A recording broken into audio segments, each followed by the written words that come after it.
Bonjour. Bonjour à toutes, bonjour à tous. On voit des bonjours s'inscrire, donc a priori, vous nous voyez et vous nous entendez. Juste si vous pouvez lever un petit pouce, quelqu'un, pour être sûr que on est bien. Ah, j'ai vu un oui. Ah, c'est magnifique. C'est parfait. Ah, parfait, c'est encore mieux. Ok, super. Bah écoutez, merci d'être là et puis bienvenue. On va rester ensemble pendant à peu près 1 heure et on va parler d'un sujet qui est évidemment crucial dans l'entrepreneuriat, c'est le financement et surtout au moment où on va, enfin, et aussi au moment où on va lancer son projet. On va voir quoi? Très rapidement, on va vous introduire,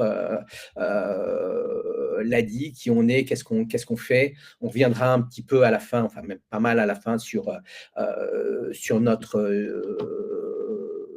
façon de travailler, sur les financements qu'on va accorder.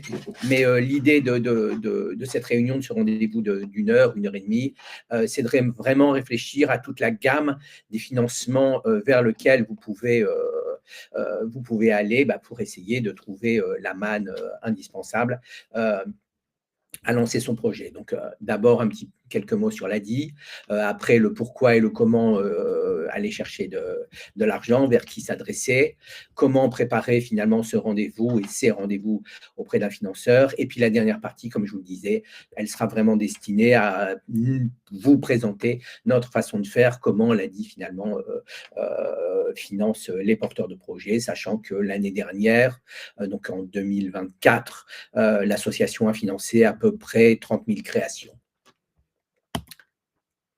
Donc, bienvenue à l'ADI, comme je vous le disais, bienvenue, vous êtes chez nous, chez vous, chez vous, chez nous. L'ADI, c'est quoi? En très bref, c'est une association qui a à peu près, c'est une association qui a un peu plus de 35 ans, qui a été créée avec une idée extrêmement simple, qui est celle que tous les gens qui ont envie d'entreprendre devraient pouvoir le faire. Et l'idée pour nous, c'est d'essayer de lever tous les freins autour de la création et d'entreprise et plus largement autour de l'entrepreneuriat. Et les freins les plus importants sont doubles. Le premier, c'est évidemment le frein de l'accès au financement. Le deuxième, c'est l'accès à toute la culture entrepreneuriale, c'est-à-dire permettre à un entrepreneur ou un futur entrepreneur qui maîtrise son métier d'avoir accès à tout le reste, à savoir le côté administratif, comptable, juridique, enfin toutes les aides dont il peut avoir besoin, commercial, marketing, etc.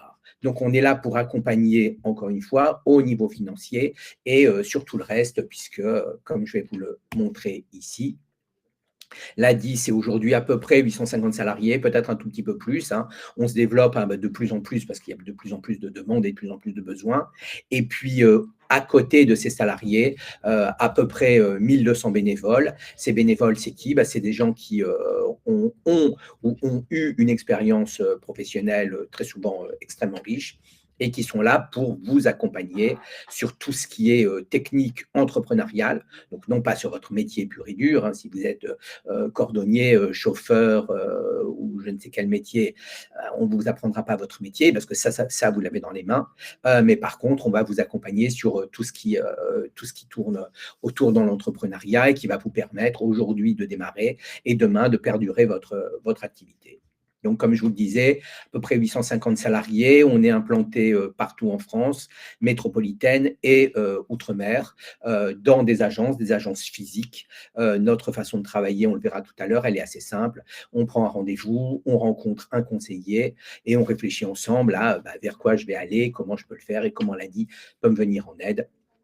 Encore une fois, en termes de conseils, d'accompagnement et aussi, bien sûr, d'accompagnement financier. Le métier de l'ADI, on sert à quoi? D'abord à conseiller, à financer, à accompagner et puis aussi à plaider. On est là aussi sur du plaidoyer pour que l'entrepreneuriat et le petits entrepreneurs puissent trouver leur place dans le monde économique d'aujourd'hui. C'est bien la destination de l'association. Au jour où on n'aura plus besoin de nous. Ça veut dire que tout le monde sera bien accompagné, que les banques pourront accompagner tout le monde. Et là, on se retirera tranquillement du terrain. Aujourd'hui, comme je vous le disais, on a accompagné l'année dernière à peu près 30 000 porteurs de projets. Ça veut dire que malheureusement, le système financier classique, d'accompagnement classique, il ne peut pas accompagner ou il ne veut pas accompagner, enfin je fais pas de procès, il ne peut pas aujourd'hui accompagner la totalité des porteurs de projets, d'où la réalité de notre existence. On rentre dans le vif du sujet directement. Pourquoi on cherche des financements et auprès de qui on va le faire? La première question, évidemment, c'est pourquoi moi, je vais chercher, moi, futur créateur ou futur entrepreneur, je vais aller chercher des financements. Je vais aller chercher des financements pour répondre finalement à 3 questions et à 3 besoins. Le premier besoin qui nous saute aux yeux, qui nous semble évident, c'est de financer les frais de démarrage et les premiers investissements. Donc, c'est finalement les financements qui vont me permettre d'acquérir du matériel ou de l'immatériel, des formations, du stock, de la trésor, des logiciels, etc. Donc là, on est sur l'immatériel. Et puis du matériel, peut-être des locaux, des machines, des brevets, etc. L'idée, c'est d'acquérir ces éléments qui vont me permettre finalement de franchir la première ligne, à savoir aujourd'hui, je ne suis pas entrepreneur, sans ces éléments, je ne peux pas démarrer. Je vais acquérir ces éléments et je vais pouvoir démarrer. Donc là, on est vraiment sur l'acquisition des premiers éléments qui vont me permettre de démarrer et de créer mon entreprise et de faire mon métier, donc mes frais de démarrage et mes premiers investissements. Ces premiers investissements doivent évidemment intégrer le stock initial et puis on y reviendra beaucoup parce que c'est un peu mon dada. Vous avez vu que j'ai un peu les cheveux gris, je suis un peu vieux, je commence à radoter, mais c'est important, vraiment la question de la trésorerie qui est incontournable quand on va créer et pendant toute notre vie d'entrepreneur. Le deuxième élément auquel il faut vraiment réfléchir, au-delà de ce financement des premiers éléments matériels et immatériels, c'est finalement de pouvoir financer, dès le premier financement, en gros, les 2 premières années de vie de notre entreprise. Donc là, on va réfléchir, quand vous allez aller voir un financeur, vous allez faire un business plan. Sur ce business plan, il va y avoir un projet de compte de résultats, donc un prévisionnel. Il faut réfléchir dès le départ aux investissements dont j'aurai besoin sur les 2 premières années. Donc là, non pas pour démarrer l'entreprise, mais pour la faire vivre, en gros, sur les 2 premières années. Donc, on va réfléchir sur non pas le démarrage, mais sur les 2 premières années, les besoins que je vais avoir sur peut-être du matériel en plus, peut-être une campagne de com au fil des ans, peut-être des formations que je vais devoir faire au bout de 6 mois, au bout de 9 mois, peut-être un plan marketing au fil de l'eau. Donc là, on est bien sur des investissements qui vont non pas se faire dès le départ, donc non pas des investissements qui sont obligatoires pour que je démarre, mais qui sont logiques sur les 2 premières années.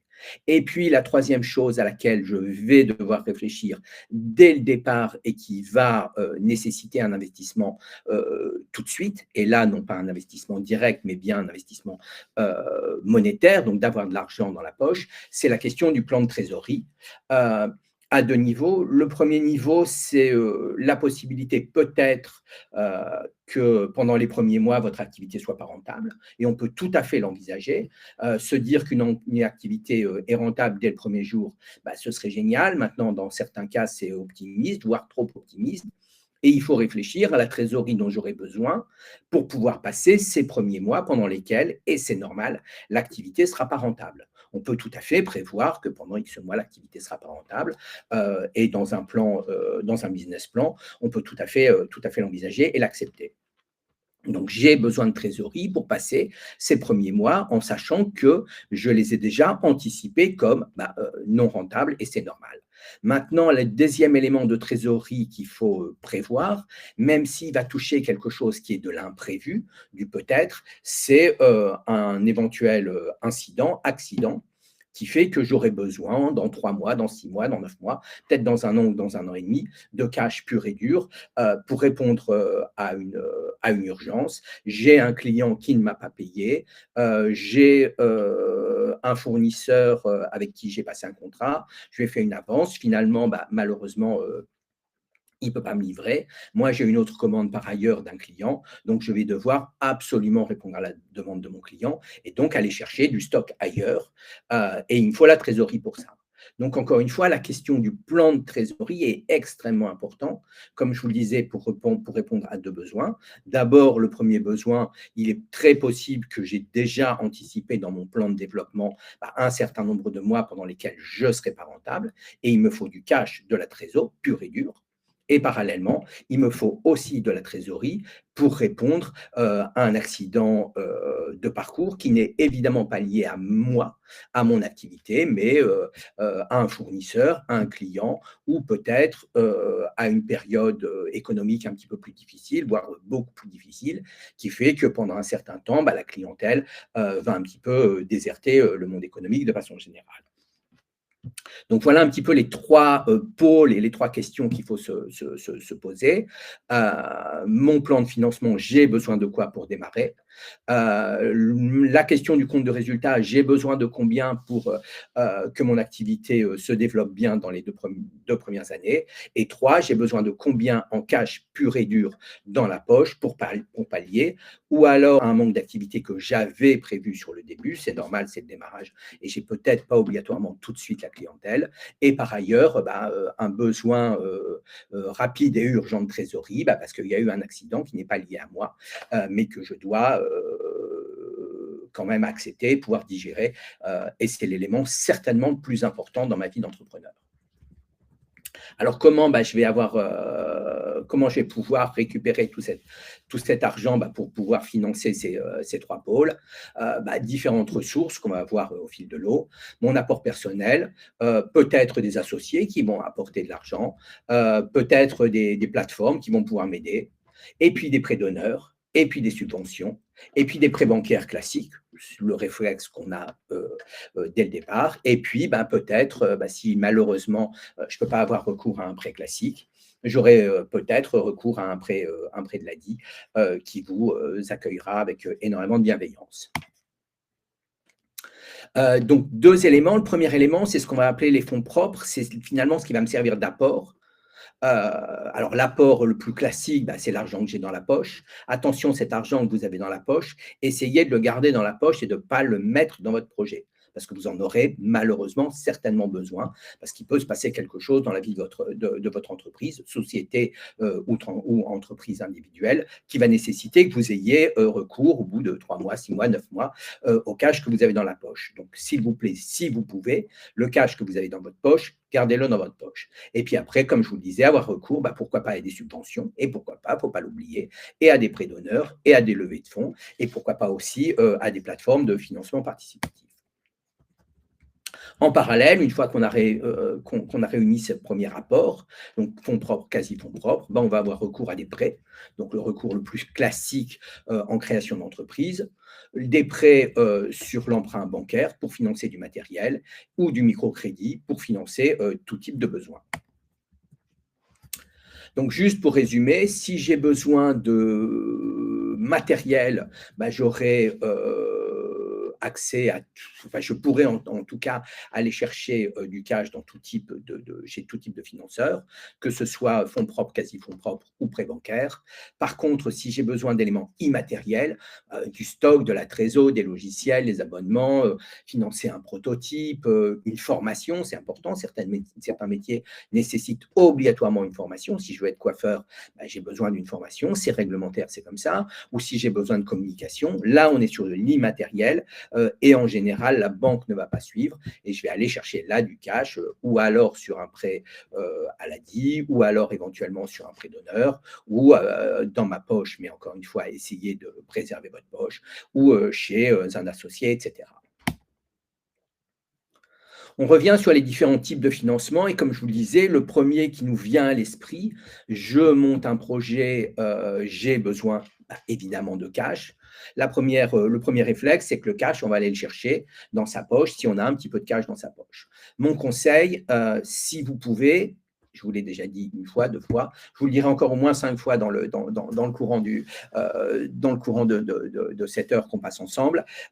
Essayez de préserver votre poche parce que malheureusement, elle sera sûrement sollicitée à un moment ou à un autre dans quelques mois.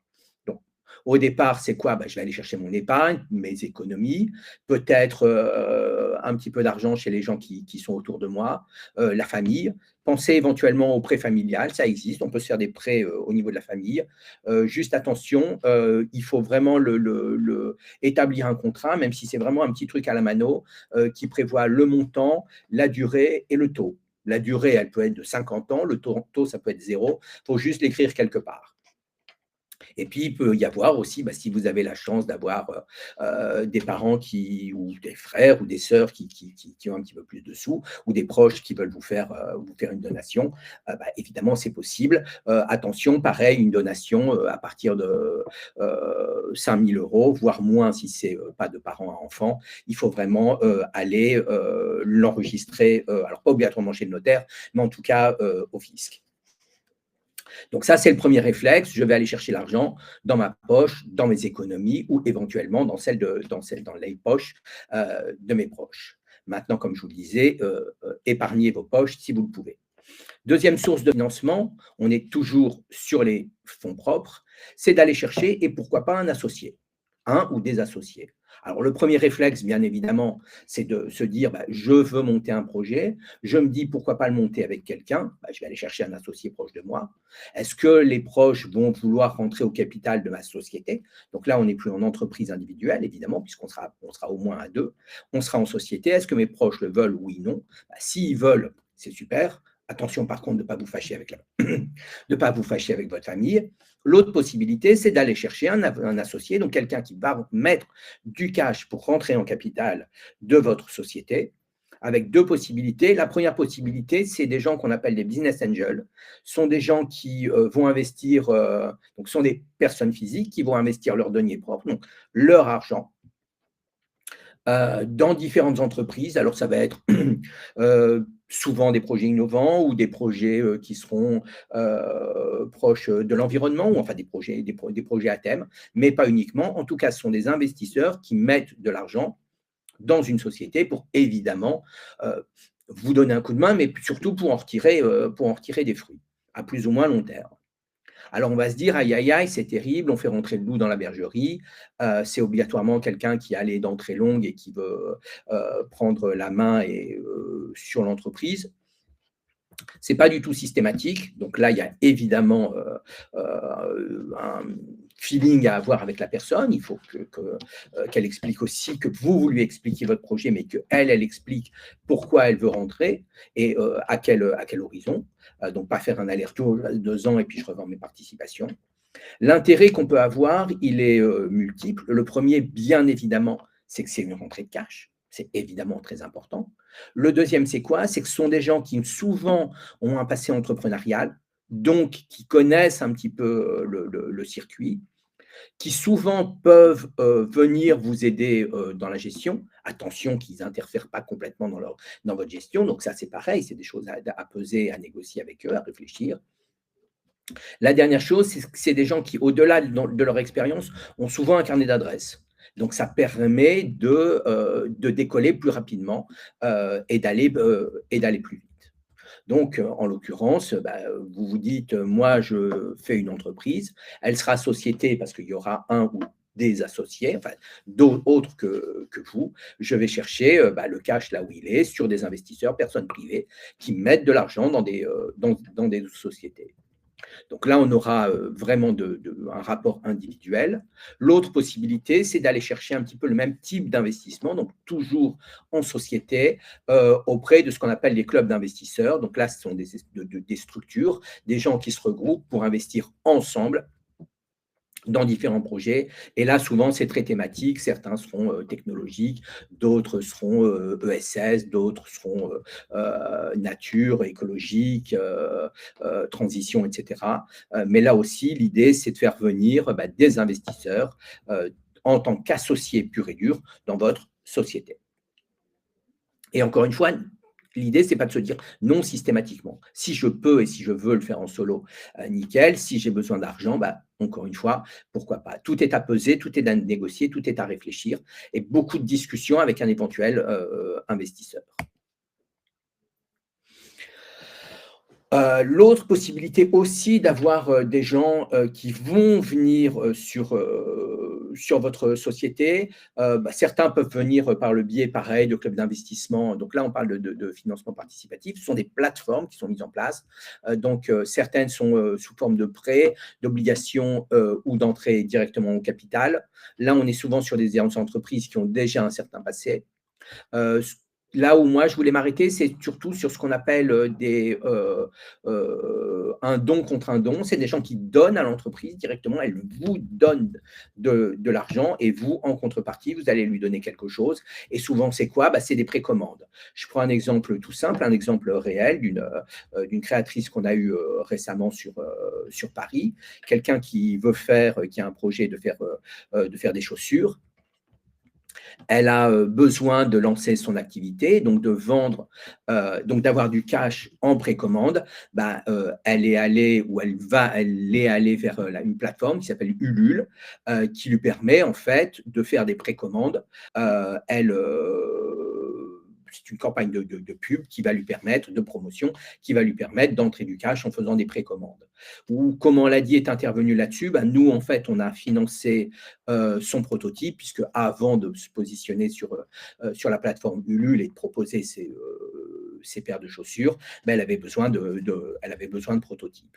Donc là, l'idée, c'est bien d'avoir, en fait, d'aller chercher, en fait, des précommandes. Alors, si vous faites du service, malheureusement, ça ne peut pas marcher.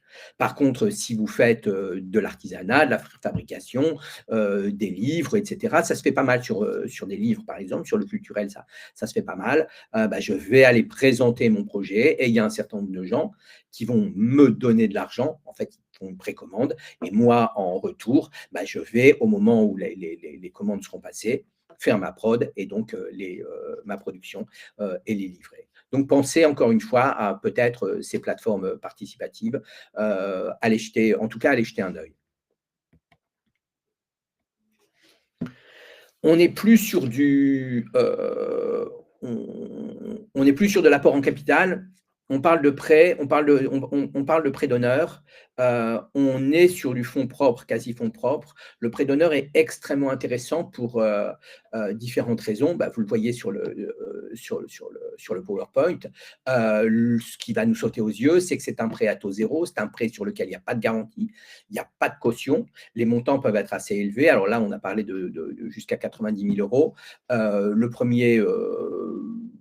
Le premier versement, en général, va jusqu'à 50.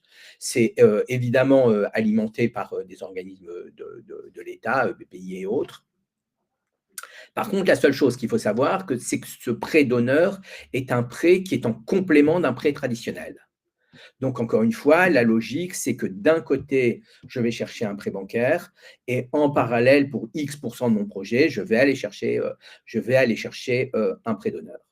Donc, on est évidemment sur quelque chose de très intéressant. D'abord, bah, parce que ça ne demande pas de garantie.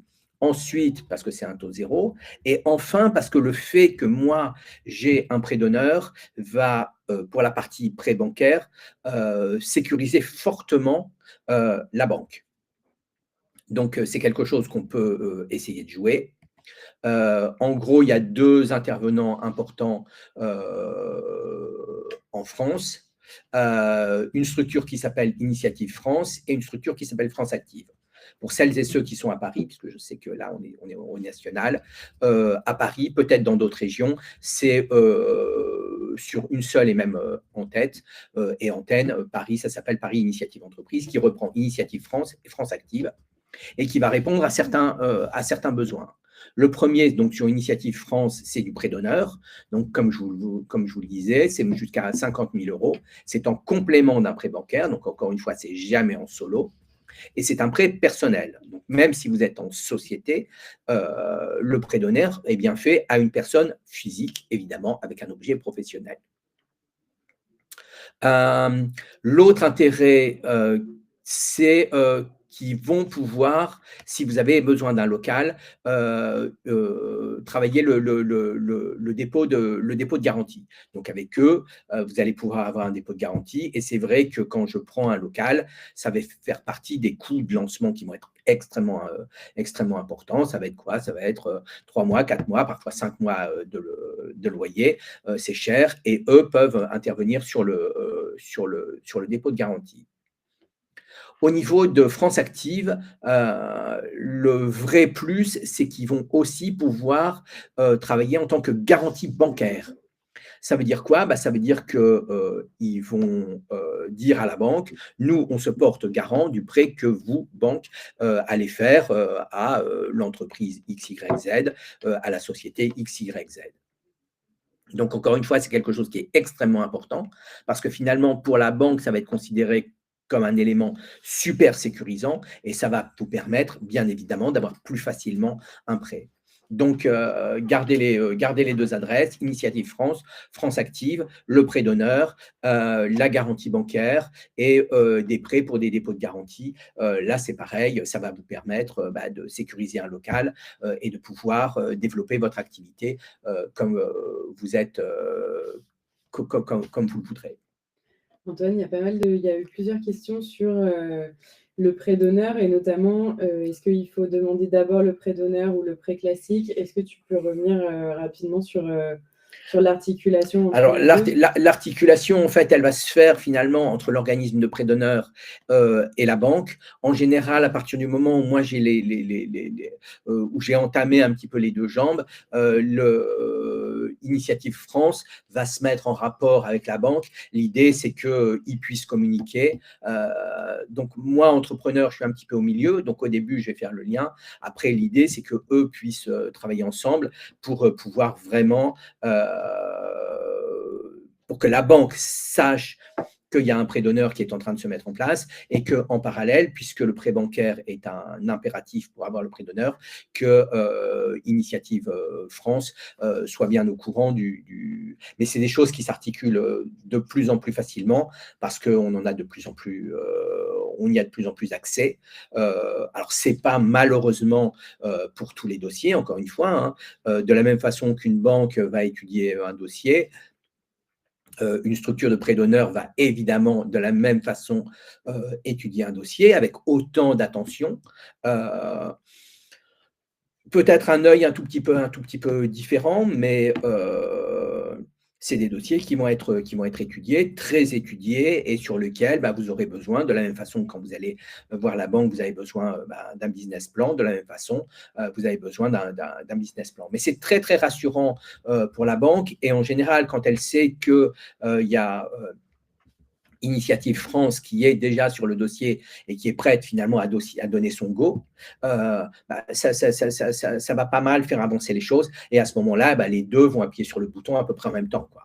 Mais l'idée, c'est qu'elle sache qu'elle travaille en parallèle. Après, est-ce qu'il faut aller d'abord aller voir la banque ou Initiative France? En gros, il faut aller voir les deux en même temps, quoi. Donc, très, très, très important pour la garantie bancaire, pour le prêt d'honneur, pour avoir un prêt sur les garanties, sur les dépôts de garantie pour les locaux. Pensez à eux. Encore une fois, les dossiers doivent être présentés, costauds, sérieux, mais c'est une opportunité qui est importante et qu'il ne faut pas, si on peut ne pas la rater, il ne faut pas la rater. En tout cas, moi, mon discours, c'est aller taper à toutes les portes et ne vous censurez surtout pas. Quand je vous disais, vous ne censurez surtout pas, je pense aussi aux subventions. Souvent, l'idée, c'est de se dire, malheureusement, ouais, les subventions, c'est pour les autres, c'est pas pour moi. Et moi, mon idée, c'est de vous dire, c'est peut-être pour vous. Alors, c'est pas sûr, encore une fois, rien n'est évident, rien n'est écrit, mais le système des subventions qui vont être données par vos villes, vos départements, vos régions, l'État, l'Europe, c'est des enveloppes qui sont mouvantes, qui vont être ouvertes, consommées. Quand il n'y a plus d'argent, il n'y a plus d'argent, mais une autre va va s'ouvrir, encore une fois, ce ne sera peut-être pas obligatoirement le même intervenant, ce ne serait peut-être pas obligatoirement sur la même thématique, mais il est possible, je ne vous dis pas probable, j'en sais rien, mais il est possible, et le mot possible est important, que vous rentriez dans le cadre et qu'au moment où vous allez porter votre projet, bah, il y a une enveloppe qui soit adaptée à votre régionalité, donc à votre localisation et à votre projet. Donc, renseignez-vous, creusez, gratter, ça fait partie vraiment en plein de votre projet, enfin de votre montage de projet. Mais s'il y a une subvention, elle est super bonne à prendre, puisque là, quand on parle de subvention, c'est de l'argent gratuit. Donc, réfléchissez vraiment à ça. Il y a quelques sites qui recensent les subventions. Il y en a un qui s'appelle lesaides.fr. Et comme je vous le disais, c'est un système d'enveloppe. Elle est ouverte et je rentre dedans. Bah, c'est génial, il faut que je m'y engouffre. À titre d'exemple, à l'ADI, on a une prime pour les jeunes. Elle vient de se remettre en place il y a 2-3 jours. C'était des enveloppes qui étaient pour les moins de 30 ans, ou peut-être jusqu'à 30 ans. Ça, je n'ai pas le détail exact, avec un certain nombre de conditions, mais qui étaient donc pour les jeunes créateurs. Et c'était une enveloppe de 1 000 €. Donc, c'est de l'argent gratuit, donc on ne prête pas là, on donne. L'enveloppe a été ouverte l'année dernière. Vers le mois de mai, juin, juillet, bah, il n'y avait plus d'argent. Donc, bah, elle s'est fermée. Et là, comme je vous le disais, il y a 2-3 jours, elle vient de se rouvrir. Donc, c'est vraiment des enveloppes qui n'existent plus. Il y en a plus. Mais il faut vraiment aller chercher les primes. Et surtout, ne vous dites pas, c'est pour les autres, c'est pas pour moi. Alors, peut-être que malheureusement, c'est pas pour vous. Mais peut-être que heureusement, c'est pour vous. Donc, gardez ça en tête parce que c'est tout simplement hyper important, quoi. Une fois qu'on a réfléchi à tous ces fonds propres et quasi-fonds propres, donc l'argent que moi j'apporte, l'argent qu'un associé peut apporter, le prêt d'honneur, la subvention, bah, on a de l'autre côté les éléments classiques, très classiques qu'on connaît. Et le premier, le plus classique qu'on connaît, c'est évidemment le prêt bancaire. Et on se dit, bah, les banques sont là évidemment pour financer l'économie, donc des sociétés qui existent, des entreprises qui existent, et puis des sociétés, et plus généralement des entreprises qui démarrent, micro-entreprises, entreprises individuelles ou sociétés, pourquoi pas unipersonnelles ou avec plusieurs associés. Alors le prêt d'honneur, le prêt bancaire, pardon, c'est super. Maintenant, il y a un certain nombre de conditions qui vont dépendre de l'établissement bancaire et de la conjoncture dans laquelle on va se retrouver à un instant T. Les conditions, c'est de façon générale et systématique que la banque ne financera que X% de votre projet au global. Donc, de votre besoin, la banque vous dira, bah, moi, je peux financer à peu près 50% de votre investissement global. Je vais financer comment, moi, banquier, bah, sur un crédit qui est dit crédit professionnel, sur des durées relativement courtes, hein, ça n'a rien à voir avec un crédit immobilier, hein, entre 2 et 5 ans, sur des taux, là, c'est des taux que j'avais notés il y a déjà quelques temps. Je pense qu'ils ont un tout petit peu monté, puisque là, les taux, vous en êtes peut-être rendu compte, sont en train de monter un petit peu. Le budget de la France n'est pas top, hein. Tout le monde en parle. On est sur des taux bancaires qui avoisinent sur des premiers prêts pro qui avoisinent les 6%, en sachant qu'en plus, il y a une assurance de prêt, donc non pas l'assurance de l'emprunteur, enfin une assurance emprunteur qui vient se rajouter. Et puis, bien sûr, la banque va vous demander des garanties. Donc, quand on parle de 50% de l'investissement, c'est là où on voit que d'avoir des fonds propres et des quasi-fonds propres, donc comme je vous le disais, les primes, le prêt à taux zéro, etc., c'est évidemment hyper important puisque la banque ne financera pas tout et elle vous demandera des garanties en sachant que, bah, comme la banque demande des garanties, elle préfère vous prêter sur du matériel plutôt que sur de l'immatériel. Alors moi, en tant que créateur d'entreprise, qu'est-ce que je vais faire? Bah, je vais aller chercher l'établissement qui va me demander le minimum d'apport. Tous vont vous demander, toutes les banques vont vous demander un apport. Maintenant, ce qu'il faut savoir, c'est qu'il y a toujours dans le monde bancaire, un établissement qui a besoin de développer sa clientèle. Et le meilleur moyen pour les banques de développer leur clientèle, c'est de faire des crédits. Donc, il va y avoir en permanence sur la place une banque qui sera très en avant et qui sera ou alors moins chère, ou alors qui va demander des conditions un peu plus souples que les autres. Donc, le réflexe, c'est d'abord d'aller voir la banque dans laquelle vous êtes client à titre privé, pur et dur. Mais allez voir un petit peu toutes les banques de votre entourage géographique, parce qu'il est possible qu'à un instant T, ce soit peut-être la banque Pop qui soit plus dynamique, plus agressive, ou la BNP, ou le Crédit Lyonnais, ou la Générale, ou l'Agricole, ou le Crédit Mutuel, ou une autre, puisque j'en ai oublié certaines, je ne sais pas, le Crédit Coopératif ou d'autres. Donc, encore une fois, ne vous abstenez pas de faire un tour des banques, parce qu'encore une fois, les conditions ne sont pas les mêmes d'un établissement à l'autre. Il y a toujours un établissement qui est plus push que les autres, plus dynamique que les autres. Alors, ce n'est pas parce qu'il est bienfaiteur de l'humanité, hein, mais c'est parce qu'il a un intérêt économique et commercial à être plus agressif sur les prêts que les autres. Donc, négociez le montant minimum d'apport, mettez en concurrence les établissements. Comme je vous le disais, diversifiez les ressources. Plus vous aurez des ressources autres que le prêt bancaire, mieux la banque vous verra. Donc, meilleur l'œil de la banque sera. Et si vous n'avez pas de ressources, essayez éventuellement d'obtenir une garantie bancaire. Là, c'est pareil. La banque cherche quoi? Évidemment, à minorer son risque. Donc, qu'est-ce qui minore? Ou alors, vous avez un apport fonds propres, quasi fonds propres, ou alors, vous avez une garantie. Donc là, encore une fois, c'est des choses à pas négliger. La garantie bancaire, comme je vous le disais, comme on le voyait tout à l'heure, ça a un coût, hein, ça doit coûter à peu près 2,5%, mais c'est important parce que grâce à ça, vous pourrez avoir votre prêt auprès de la banque. Qu'est-ce qui va être frein au niveau de la banque? Alors, le premier frein, c'est un frein structurel par rapport à l'économie nationale, qui sera plus ou moins bonne, et donc les banques seront plus ou moins prêtes à jouer leur rôle et donc à mettre de l'argent dans le circuit. Après, les freins, ça va être quoi? Ça va être vraiment l'œil du banquier. Est-ce que votre projet est trop audacieux, trop innovant? Il ne le comprend pas éventuellement. Donc, attention quand vous présentez un dossier à une banque. Utilisez des mots simples et surtout, jargonnez pas. Même si vous avez un projet qui est technique, qui peut être très technique, rendez-le le plus compréhensible possible. Si votre conseiller bancaire ne le comprend pas, il ne le présentera même pas à sa hiérarchie. Attention aux plans de financement qui ne sont pas tout à fait équilibrés. Donc, le business plan est important. La partie chiffre du business plan est importante. Donc, attention au déséquilibre, attention au prévisionnel trop optimiste aussi. Attention au prévisionnel qui ne prévoit pas du tout de trésorerie. Parce que là, c'est trop beau, la banque ne vous accompagnera pas parce que c'est trop optimiste. Attention évidemment à votre expérience ou à votre manque d'expérience. Pour certains banquiers, l'entrepreneur n'a pas d'expérience, donc c'est non. Alors qu'en toute logique, il faut bien que l'entrepreneur démarre à un instant T. La question des fonds propres, comme je vous le disais tout à l'heure, est extrêmement importante. C'est vraiment le nerf de la guerre.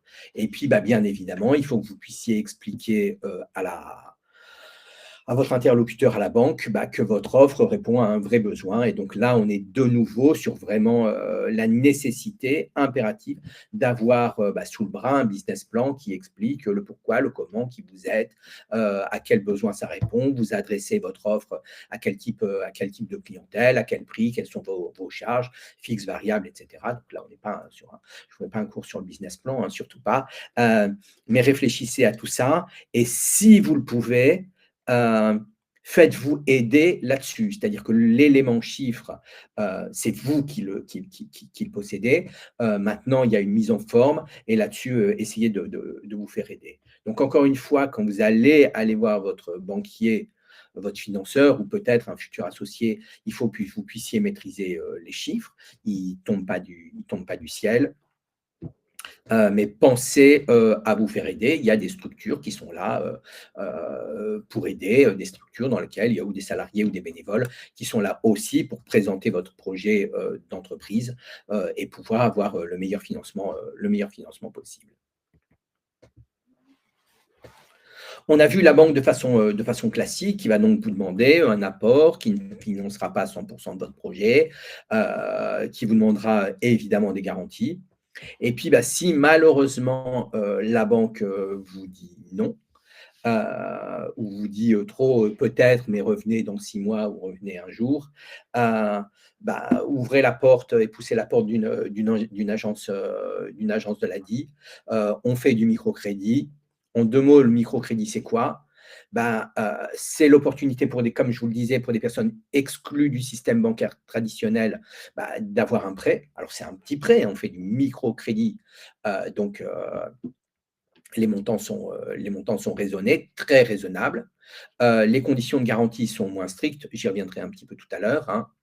On va travailler évidemment sur du chiffre, mais surtout sur une relation de personne à personne. Vous avez un conseiller dédié et c'est lui qui réfléchit, évidemment avec un comité, à l'opportunité de vous prêter à vous, personne physique, de l'argent. Le microcrédit finance tout type de besoins, matériels, immatériels, des formations, de la trésor, du stock, donc de façon extrêmement large. On fonctionne en général par étapes, donc un premier crédit, et puis un deuxième, un troisième. L'idée, c'est que le quatrième soit fait par un établissement bancaire classique, et donc que vous reveniez dans le cadre logique, enfin, normal, ça ne veut rien dire, mais dans le cadre classique, je vous dirais qu'à ce moment-là, vous avez 1 an, 2 ans, 3 ans d'antériorité, que vous pouvez aller voir sans problème la banque. On a, nous aussi, je vous l'expliquerai tout à l'heure, éventuellement des prêts d'honneur qui fonctionnent avec la BPI. L'idée, c'est quoi sur du microcrédit? C'est de tester l'activité, puisqu'on va rentrer sur un montant limité. Évidemment, limiter le risque. Et puis, bien sûr, comme on est sur du microcrédit, on a des échéances qui sont petites et qui ne viennent pas étouffer et étrangler l'entrepreneur. Dernière chose à laquelle, quand on pense acquisition, surtout au début, acquisition d'éléments indispensables au démarrage de son activité, on pense souvent achat. Éventuellement, réfléchissez à la question de la location. Alors, si évidemment j'ai besoin d'un élément de façon ponctuelle, évidemment, je vais le louer plutôt que de l'acheter. Mais même si c'est quelque chose dont j'ai besoin de façon assez récurrente, pourquoi pas faire de la location, une location classique ou de la location avec une option d'achat. Le gros avantage, bien évidemment, c'est que je n'ai pas besoin de crédit et que ça va minorer finalement mon besoin de financement pur et dur. Donc, ça va me permettre d'acquérir par le biais de la location un élément, donc là on est sur du matériel, hein, évidemment, un élément matériel que je ne peux pas me payer si j'ai recours au crédit, parce que ça augmenterait fortement l'enveloppe de besoins en termes de crédit, et que là, la banque ne me suivrait pas. Donc, réfléchissez éventuellement pour les éléments matériels à de la location. Ça peut être du matériel professionnel, ça peut être du véhicule. Encore une fois, je veux dire, dans ce que je vous dis, il n'y a pas de règle, mais c'est un certain nombre de pistes. Et pourquoi pas les creuser, les envisager. Vous allez enfin voir votre financeur. Qu'est-ce qui est important? Évidemment, ce qui est important, c'est d'anticiper absolument tous les investissements, tous les besoins sur les 2 premières années et le besoin de trésorerie. Encore une fois, si moi, je n'anticipe pas et je ne dis pas à mon prêteur « j'aurai besoin de cash », je suis trop optimiste et mon scénario, finalement, est trop beau. Donc, j'ai besoin dès le départ d'emprunter pour de la trésorerie et pour les besoins sur les 2 premières années. Alors, je vais prendre un exemple qui est extrêmement simple.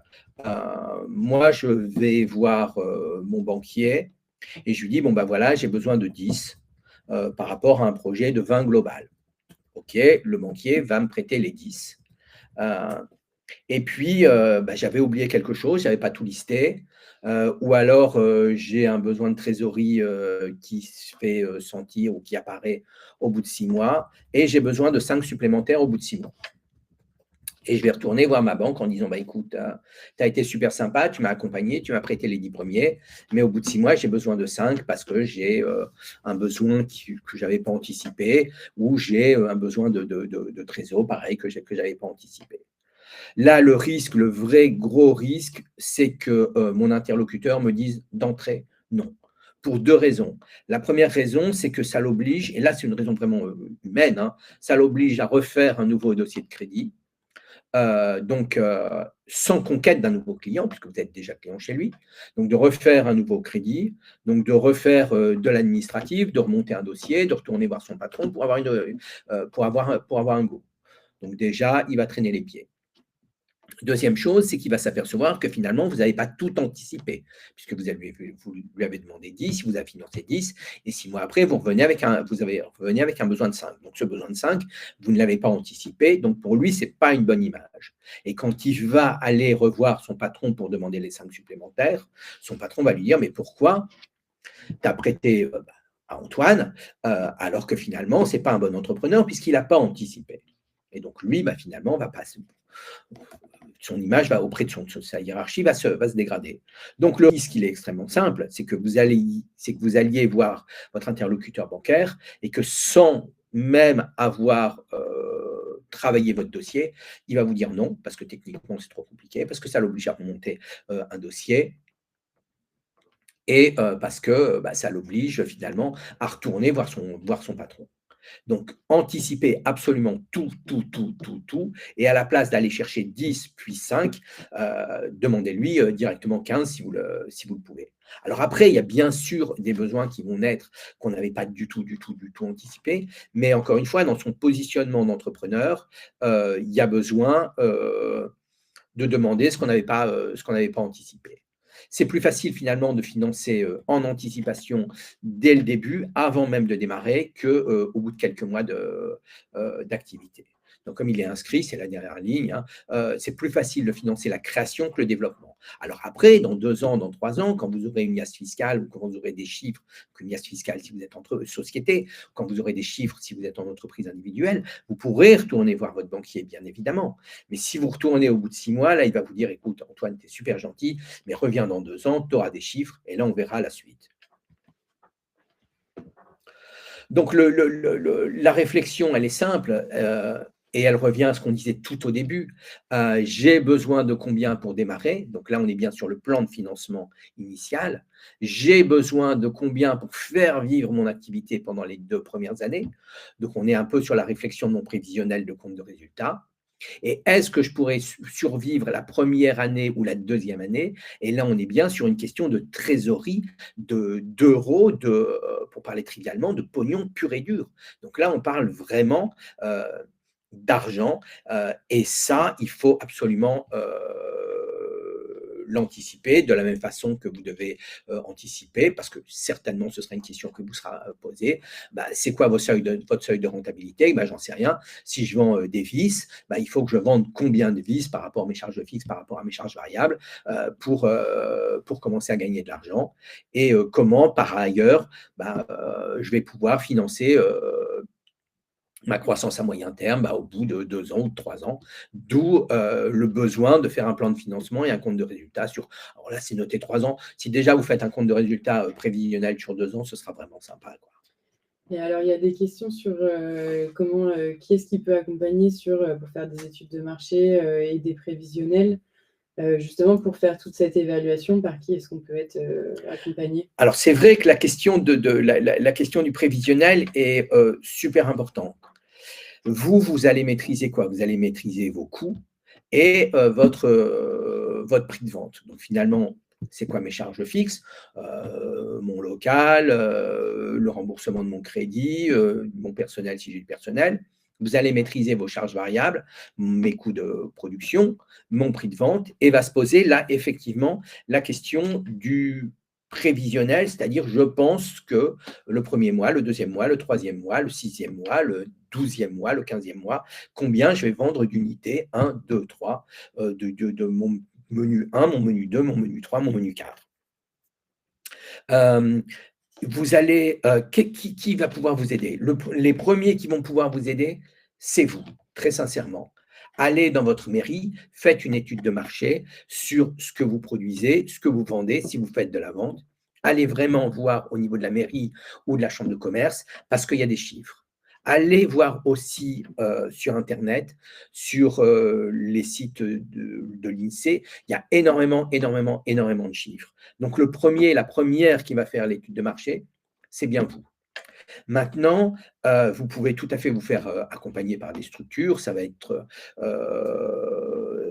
positif, ça va être BGE, ça va être, pourquoi pas, et oui, l'ADI, qui vont vous mettre en face de vous, ou des salariés ou alors des bénévoles qui vont réfléchir avec vous à la logique. Alors, ce n'est pas eux qui vont déterminer le prix, ce n'est pas eux qui vont faire l'étude de marché, mais qui vont déterminer avec vous la logique du chiffre que vous allez mettre dans votre prévisionnel. En gros, est-ce que vous avez déjà une clientèle? Est-ce que vous venez de l'extérieur, que vous avez déjà une clientèle? Est-ce que dans votre prévisionnel, est-ce que dans votre besoin, vous faites une campagne marketing qui va vous amener peut-être dès le départ des clients? Oui, non. Ça, c'est des choses qu'on décide. Alors, si c'est oui, je peux considérer que dès le premier mois, je vais faire un certain nombre de ventes. Mais si dans mon besoin de départ, je ne finance pas de campagne de com et que par ailleurs, je suis nouveau sur le métier, bah, malheureusement, le premier mois, le deuxième mois, le troisième mois, je ne vais quasiment pas avoir de clients. Et c'est normal.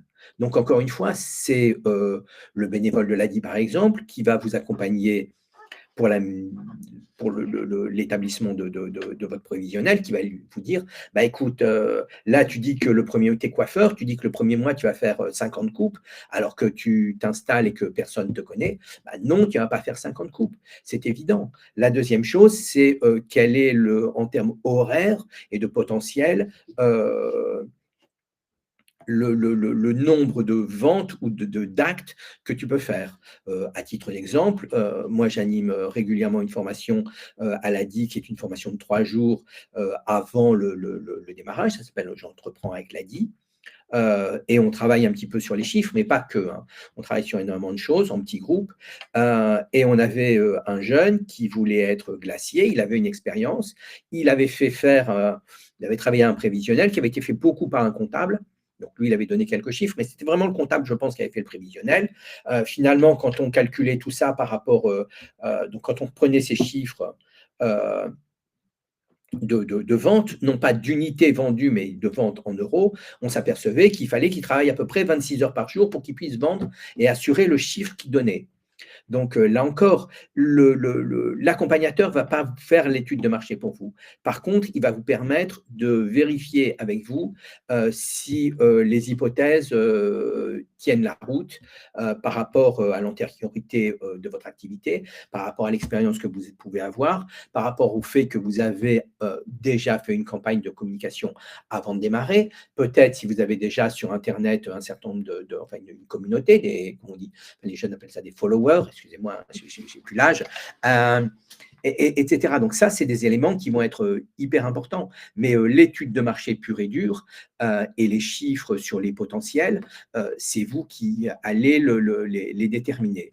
À titre d'exemple, pareil, lors d'une formation, il y avait une jeune fille qui voulait monter un traiteur, donc là en physique, sur une petite boutique à Paris, dans un quartier où il y a plein de bureaux. Et elle s'interrogeait combien elle allait vendre de menu 1, de menu 2, de menu 3, de menu 4, le premier mois, etc.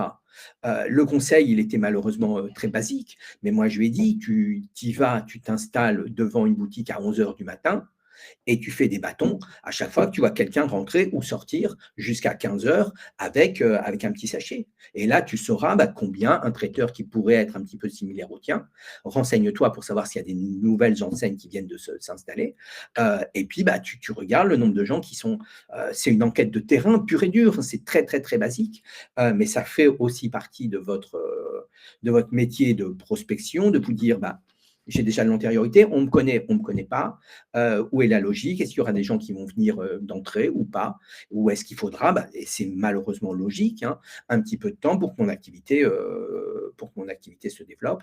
Et comme je vous le disais, c'est des choses à anticiper. Et donc, je reviens un petit peu sur mon dada, il y a un vrai besoin de trésorerie pour pouvoir, à partir du moment où j'anticipe que mon activité ne va pas démarrer à mort dès le premier jour, je le sais, je l'anticipe et j'ai besoin d'un petit peu de trésor pour couvrir les premiers mois. Et c'est normal.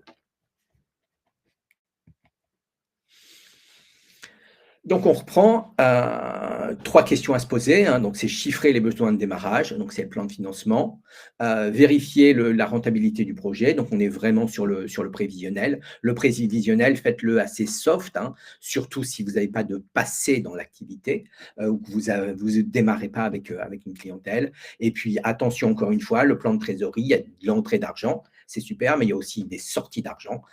Et il faut en permanence que sur le compte qui est dédié à mon activité. Donc, absolument, ayez un compte, même si vous êtes en micro, ayez un compte 100% dédié à votre activité professionnelle. Ne mélangez pas la cantine des enfants avec votre activité pro, parce que derrière, dans votre suivi, même si on ne vous demande pas de comptabilité si vous êtes en micro, vous allez quand même faire un suivi d'activité. Et le meilleur élément pour suivre votre activité, c'est votre compte en banque. Et c'est le compte en banque dédié à l'activité. Donc, s'il vous plaît, ayez un compte. Et même si vous avez au début un tout petit chiffre, ayez vraiment un compte qui soit complètement lié à votre activité. Et je pense qu'aujourd'hui, alors vous pouvez avoir tout à fait un compte perso, un classique, et je sais qu'il y a pas mal d'établissements bancaires qui font aussi des comptes pour les micro-entrepreneurs, si vous êtes en micro-entrepreneur, avec des packs qui intègrent, j'en sais rien, une carte, un accès Internet, etc., pour des montants assez soft. Donc, 3 éléments à réfléchir et puis 3 cases à combler. J'ai besoin de quoi pour démarrer? Comment je le finance? J'ai besoin de quoi pour pérenniser mon activité sur les 2 premières années et comment je le finance? Et puis, comment je finance aussi les besoins sur les premiers mois qui risquent d'être un petit peu difficiles et puis sur d'éventuels accidents qui ne seront pas, encore une fois, liés à mon activité, mais à tout ce qui est périphérique, les clients, les fournisseurs ou la conjoncture de façon générale qui peut faire que on peut avoir une demande, enfin en tout cas des périodes de creux qui seront en rien, encore une fois je vous le dis, liées à votre activité et à votre savoir-faire professionnel. Quand est-ce que je vais aller voir mon financeur? Après avoir un petit peu déterminé tous ces chiffres, donc finaliser tous ces tableaux financiers. Donc encore une fois, pour ces tableaux, vous pouvez tout à fait vous faire aider et n'hésitez pas. Mais encore une fois, ce n'est pas la personne qui vous aide qui détermine les chiffres. Les chiffres, c'est vous qui les déterminez parce que c'est vous qui connaissez ou qui anticipez votre activité. Et quand vous allez voir le banquier et que le banquier va vous demander pourquoi tu as mis tel chiffre dans telle case, il va falloir que vous lui expliquiez pourquoi vous avez mis, enfin quand je dis le banquier, ça peut être le banquier, ça peut être Initiative France, ça peut être un éventuel associé demain. Il faut savoir pourquoi j'ai mis tel chiffre dans telle case et pas j'ai mis tel chiffre dans telle case parce que comme ça, ça fait que mon truc est positif et que je gagne de l'argent. Donc, soyez raisonnable. Donc, après avoir déterminé tous ces chiffres, après avoir estimé le besoin global, mais allez-y avant d'avoir démarré. Absolument. Et prenez un petit peu de temps parce que dans certains cas, une réponse positive ou donc favorable ou défavorable de la banque peut prendre un certain temps. Chez nous, elle a dit, on va plus vite. En gros, quand on a tous les documents qui sont demandés, en 3 semaines, le prêt peut être décaissé. Mais de façon générale, il faut quand même prévoir un tout petit peu de temps. Donc, allez-y quand vous avez tous les documents, mais allez-y avant de démarrer votre activité. Il y a une question par rapport au courtier. Il y a eu plusieurs questions sur quels sont les avantages, inconvénients de l'intervention d'un courtier. Est-ce que les courtiers sont mal vus par les banques? Alors là encore, il n'y a pas de règle, mais le courtier transmet un dossier à la banque, mais le meilleur intervenant pour défendre le dossier, c'est vous. Donc, c'est vrai que ça va peut-être être plus compliqué d'aller voir un petit peu toutes les banques, mais le mieux, c'est que la banque vous voit vous. Si vous pouvez, encore une fois, alors pourquoi pas déléguer, mais si vous pouvez, même si ça prend du temps, faire le tour de la banque, vous allez un peu faire du porte-à-porte, hein. Certains vous diront: «Ah bah non, il faut prendre un rendez-vous» et cetera. Mais la meilleure personne pour défendre votre dossier, pour le présenter et pour le défendre et pour afficher un sourire et un enthousiasme par rapport à votre projet, c'est pas le courtier, c'est vous. Maintenant, le courtier, là, il serait là pour dire, bah, telle banque, elle est bien placée en ce moment, c'est des questions de taux. Mais ce n'est pas le courtier qui va, tant sur un dossier immobilier où c'est assez simple, combien tu gagnes, on prend X% du revenu et on voit combien je peux vous prêter, enfin combien la banque peut vous prêter. Le courtier, c'est facile. Sur un projet d'entreprise, la personne la mieux placée pour défendre, encore une fois, et présenter et amener de la vie au projet, c'est vous de façon certaine. Maintenant, si vous avez un contact avec un courtier, pourquoi pas? Mais voyez exactement comment lui, il va intervenir avant de lui donner, avant de lui donner la main. Quelques conseils, quelques points de vigilance. Comme je vous le disais dès le début, surtout de ne pas minimiser vos besoins. C'est pas parce que, alors demandez plus, de toute façon, tout ne sera pas accordé, mais encore une fois, ne revenez pas en cours de route voir le banquier. Donc, réfléchissez large. Gardez de l'argent dans votre poche. Je l'ai dit une fois, deux fois, trois fois, bah, ça n'est que la 10e fois, mais c'est pas grave. Essayez de réfléchir en optimisant vraiment ce que vous pouvez avoir avec un minimum de demandes. Et c'est pour ça que, par exemple, l'allocation n'est pas idiote, parce que vous allez minorer le besoin d'emprunt global, puisqu'il y a une partie sur laquelle que vous n'allez pas acheter, donc vous n'aurez pas besoin d'emprunter. Et dernière chose, encore une fois, qui est quelque chose que, à mon avis, il faut voir de façon positive et pas négative. Si votre projet, en termes d'euros, ne peut pas, on peut pas y répondre aux besoins de financement, revoyez votre projet, refaites-le autrement, mais ne l'oubliez pas. Alors, je prends un exemple assez simple, encore une fois, ce que nous, on voit à Paris. C'est que les locaux, évidemment, alors c'est partout en France, Paris c'est encore pire, les locaux sont ultra chers.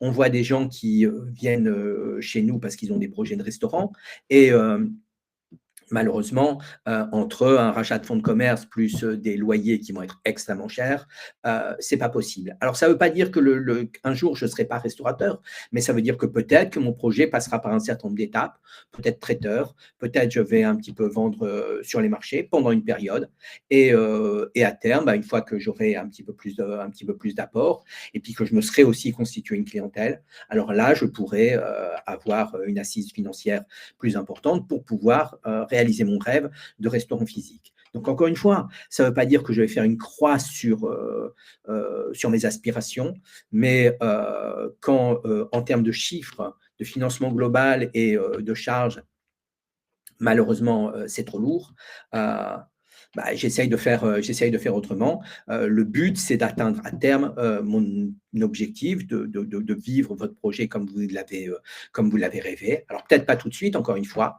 mais gardez-le en tête et dans votre cœur, parce qu'en toute logique, même s'il y a des étapes intermédiaires, vous allez monter votre projet, ça va marcher. Pour ça, faites-vous accompagner, encore une fois. Quelques sites, le site de la BPI. Alors, je ne sais pas si vous pouvez faire, alors je ne sais pas si je pense que de toute façon, il y a l'intervention est enregistrée, donc vous pourrez retrouver ça. Peut-être vous pouvez faire des copies d'écran, je ne sais pas comment on dit, avec ces sites. Regardez un petit peu le site de la BPI, les aides d'entreprise. À Paris, il y a un site pour de l'immobilier.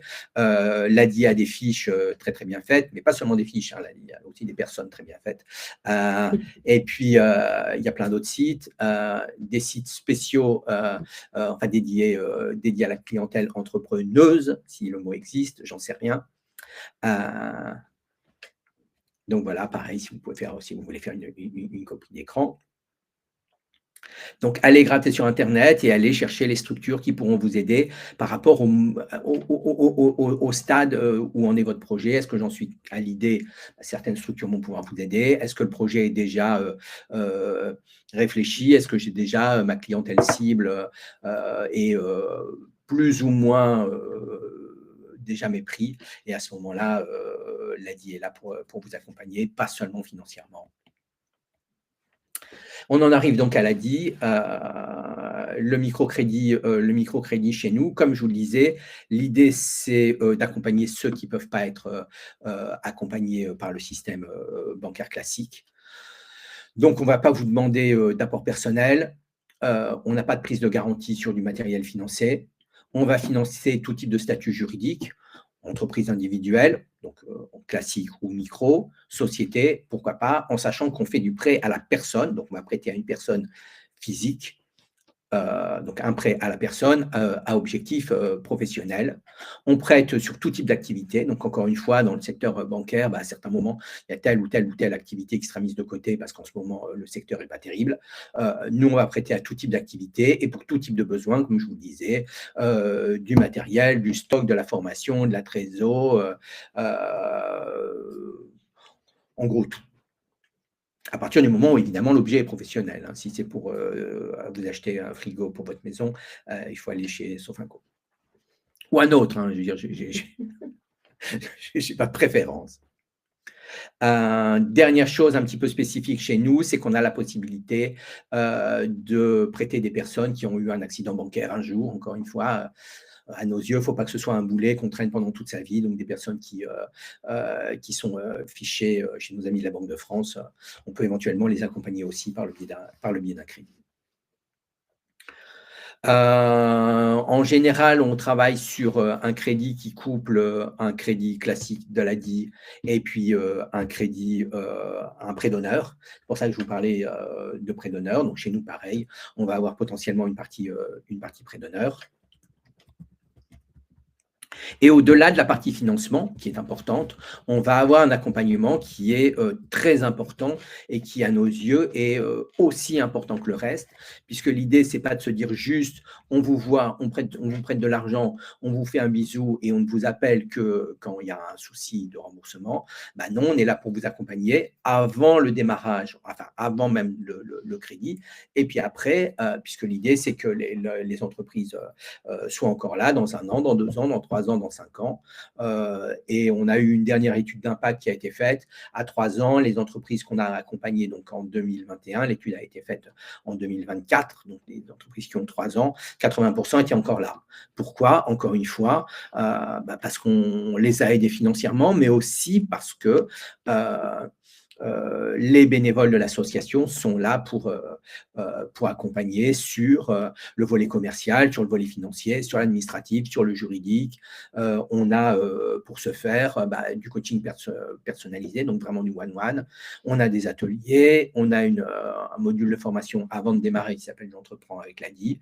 Et puis on a aussi un certain nombre de bons plans qui sont des accords que l'ADI a avec un certain nombre de grosses ou de moyennes entreprises. Eux travaillent leur image de RSE en proposant des prix super tirés pour les clients de l'ADI. Donc, on propose de l'assurance, de la prévoyance, et puis on a des bons plans pour, je ne sais plus, de la location de voiture, de la comptabilité, des banques en ligne, des choses comme ça. Donc, comme je vous le disais, on aide en amont au montage financier pour vraiment checker la rentabilité du projet. Donc, ce n'est pas le bénévole qui va réfléchir aux chiffres, mais c'est avec lui que vous pourrez les valider. Et avec lui, vous pourrez réfléchir, est-ce que je n'ai pas oublié quelque chose? Ça, c'est super important. Et puis, on a des permanences administratives, et puis on a des ateliers, et puis on travaille sur le digital, enfin plein de trucs pour vous accompagner, pour répondre au fil de l'eau à tous vos besoins. Et comme je vous disais, un certain nombre de bons plans sur l'assurance, sur la compta, sur des comptes bancaires, sur de la location de véhicules, sur de l'achat de matériel informatique d'occasion. Pourquoi? Parce qu'on sait que c'est des éléments qui sont importants, c'est des éléments qui quasiment incontournable. Un entrepreneur a besoin d'assurance. Si je suis en société, j'ai besoin d'un comptable. Comme je vous le disais, il me faut absolument un compte bancaire qui ne soit pas mon compte bancaire personnel. Si je me déplace, j'ai besoin d'un véhicule. Tout ça, c'est des choses qui sont des besoins qui nous sont remontés par notre clientèle et on essaye de proposer indirectement, évidemment. On ne vend pas de l'assurance, mais on propose un certain nombre de services pour nos clients. Ce qui est le plus important, c'est peut-être ce qui est marqué en bas. Pour en savoir plus, rapprochez-vous absolument de votre conseiller. Comme je vous le disais tout au début, on a des agences vraiment partout en France, Outre-mer et métropole. On essaye d'être présent vraiment et physiquement vraiment partout. Donc, n'hésitez pas. Ou vous rentrez directement sur le site, ou vous appelez notre plateforme, ou alors si dans votre environnement, pas trop loin, il y a une agence, poussez la porte et venez vraiment nous voir. C'est vraiment le plus simple. Juste un petit rappel, sur notre site adi.org, on a un petit outil qui va permettre une toute première approche de rentabilité de votre activité. C'est assez intéressant parce que l'outil va vous poser plein de questions. Est-ce que vous avez besoin d'une voiture? Est-ce que vous avez besoin d'un local? Est-ce que vous avez besoin de personnel, etc. Tout ça, c'est des questions évidemment que vous êtes posées, mais peut-être vous n'êtes pas posé toutes les questions. Donc, en gros, allez jeter un œil sur notre site et la rubrique « Je construis mon projet » est vraiment très bien faite parce que c'est vraiment de la question-réponse. Alors, c'est assez sommaire. Un rendez-vous dans une agence et ensuite avec un bénévole va permettre de sortir un élément chiffré plus fin, mais c'est une première porte d'entrée. Et puis, la vraie porte, c'est de nous contacter directement. Venez vraiment nous voir. Moi, j'ai découvert l'ADI il y a un an, un peu plus d'un an et demi. Je viens d'un monde qui était très différent, puisque je viens du monde bancaire. Et j'ai découvert quelque chose de très différent. Enfin, voilà ce que je pouvais vous dire par rapport à ça. Dernière chose, n'hésitez pas, allez-y et ça va marcher.